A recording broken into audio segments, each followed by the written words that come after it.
Assalamualaikum warahmatullahi wabarakatuh. Pada hari ini kita akan membahas tentang Al-Quran Kitabku.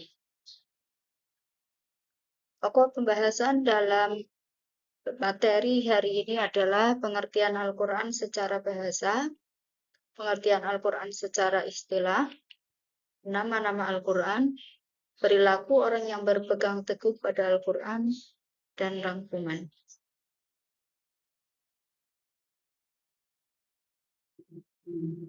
Yang pertama kita akan membahas tentang pengertian Al-Quran secara bahasa. Secara bahasa, para ulama berbeda pendapat dalam mendefinisikan Al-Quran. Yang pertama, Al-Lihyani. Beliau mengatakan bahwa Quran ini berasal dari kata qara'a yaqra'u Qur'anan. Ya, dari bentuk masdar yang artinya bacaan.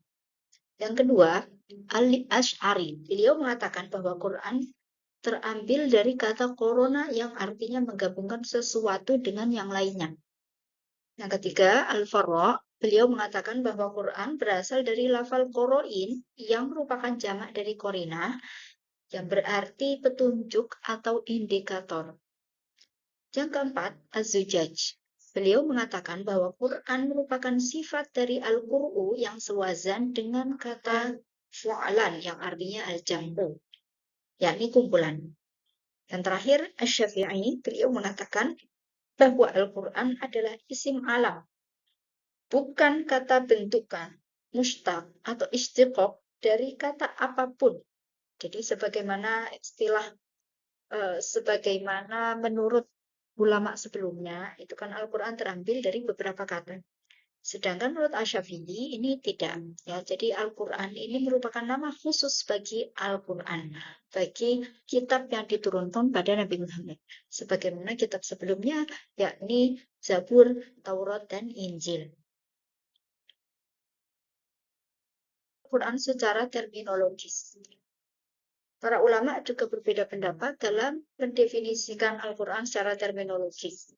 Yang pertama, Syekh Khudoribek. Beliau mengatakan bahwa Quran merupakan lafal yang berbahasa Arab yang diturunkan kepada Nabi Muhammad untuk difahami isi dan selanjutnya disampaikan secara mutawatir, ditulis dalam mushaf, dimulai dengan surah Al-Fatihah dan diakhiri dengan An-Nas. Yang kedua, Subhi Sholih, beliau mengatakan bahwa Quran adalah kitab Allah yang mengandung mukjizat yang diturunkan pada Nabi Muhammad, yang ditulis dalam mushaf, yang disampaikan secara mutawatir dan bernilai ibadah. Membacanya itu dinilai ibadah. Yang ketiga, Syekh Muhammad Abduh.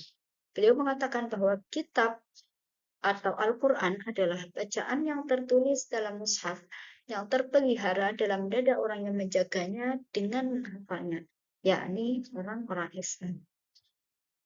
Selanjutnya, nama-nama Al-Quran.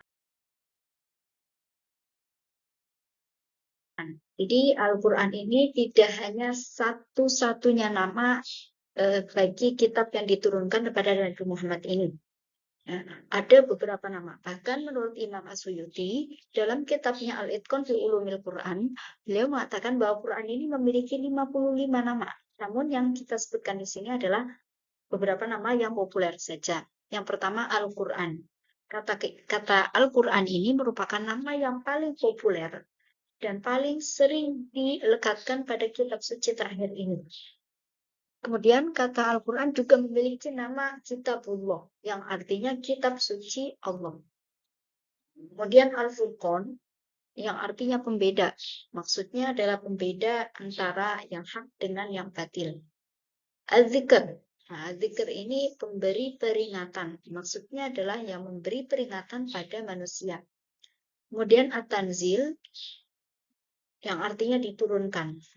Al-Quran diturunkan pada Nabi Muhammad oleh Allah melalui malaikat Jibril untuk disampaikan kepada seluruh umat manusia. Selanjutnya, perilaku orang yang berpegang teguh pada Al-Quran. Orang yang berpegang teguh dengan Al-Quran otomatis memiliki budi pekerti yang luhur. Karena Al-Quran ini berisi tentang tuntunan yang berkaitan dengan akhlak, berkaitan dengan ajaran agar manusia ini memiliki budi pekerti yang baik kepada sesamanya. Selain itu, orang yang berpegang teguh pada Al-Quran juga memiliki kebiasaan untuk melaksanakan ibadahnya dengan baik. Karena dalam Al-Quran terdapat tuntunan yang berkaitan dengan ibadah seperti sholat, zakat, dan lainnya. Kemudian orang yang berpegang teguh dengan Al-Quran juga memiliki perilaku yang baik terhadap sesamanya. Jadi bergaul dengan sesamanya dengan baik karena Al-Quran juga berisi tuntunan berkaitan dengan muamalah. Yakni bagaimana manusia bergaul dengan sesamanya. Kesimpulan materi hari ini adalah bahwa Al-Quran merupakan kalamullah yang berbahasa Arab, diturunkan pada Nabi Muhammad melalui malaikat Jibril sebagai mukjizat, disampaikan pada kita dengan mutawatir, dihafalkan dengan baik oleh umat muslim, ditulis dalam mushaf-mushaf, dimulai dari Al-Fatihah sampai An-Nas, dan membacanya dianggap ibadah. Al-Quran juga memiliki beberapa nama selain Al-Quran itu sendiri, yakni Alkitab yang artinya yang ditulis, Al-Furqan yang artinya pembeda, Al-Dzikr yang artinya pemberi peringatan, dan At-Tanzil yang artinya yang diturunkan. Demikian materi Al-Quran pada hari ini, semoga memberikan manfaat dan dapat difahami dengan baik. Wabillahi taufiq wal hidayah. Wassalamualaikum warahmatullahi wabarakatuh.